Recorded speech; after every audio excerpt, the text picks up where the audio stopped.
आमच्या पुढचं थीम आहे जीवनचक्र. जसं म्हणजे जीवनचक्र. मग आम्ही एक उदाहरण घेतलंय की माती म्हणजे जसं आपण कोणत्याही प्रकारचं बी टाकलं त्या प्रकारचं ते झाड उगवेल कुठल्याही प्रकारचं. तर माती ही जशी असेल किंवा जसं बी असेल तसं ते झाड उगवेल. म्हणजे आपण एक समाजामध्ये एक संदेश देतो की आपल्या लहान मुलांना आपण जसं हँडल करू, जसे आपले संस्कार असेल, जसे आपले विचार असेल, ते पोरं आपले थोडं आत्मसात करतील. तेच उदाहरण आपण आश्रमशाळेमध्ये पण देऊ शकतो. मुलांना हँडलिंग कशा प्रकारे आपण करणार त्या प्रकारचे ते रिॲक्ट होणार आणि ते तसे त्यांची काय म्हणतात विकास होईल, त्यांची प्रगती होईल, त्यांचा येईल. आणि त्याच मुलाला जर वाईट हेतूने किंवा हेतू पुरस्कार किंवा हा भाव आपल्यात नसतो, पण काही वेळेस थोडंसं मिसअंडरस्टँडिंग म्हणा, काही या गोष्टी होतात तर आपण त्या यांना हे कर, पण त्याला सुद्धा आपण चांगल्या याच्याने जर हँडल केलं तर ते पण खूप चांगलं सुधारू शकतं. दुसरं आहे की मग त्याच्याच रिलेटेड आम्ही काय केलंय, एक बी घेतली.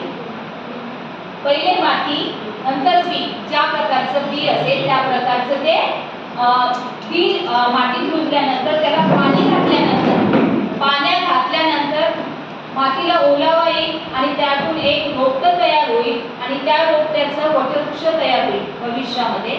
आणि पुन्हा त्या वटवृक्षाचं सुद्धा एक वेळ अशी येईल आयुष्यामध्ये की आपण जसं पिकलेलं पान म्हणतो, पिकलेलं पान आहे ते पिकलेलं पान सुद्धा पुन्हा एकदा त्या मातीतच विलीन होईल. ही शेवटची स्टेज आहे माणसाची.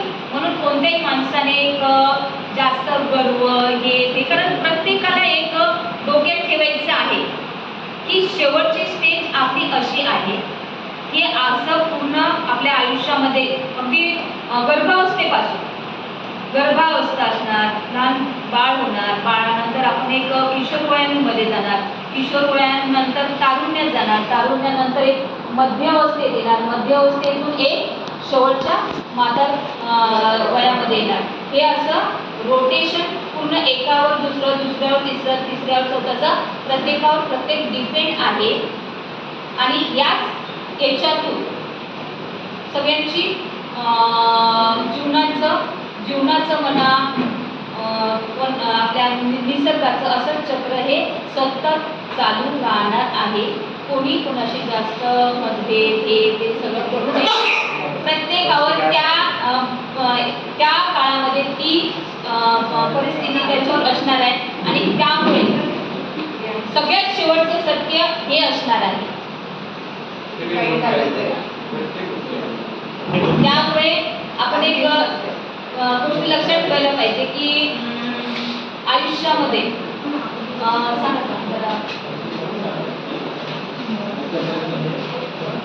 जीवनचक्र असं आहे तर थोडक्यात सुरुवात आहे तिथे शेवट आहे. कुठली परिस्थिती कायम राहत नाही, परिस्थिती बदलत राहते.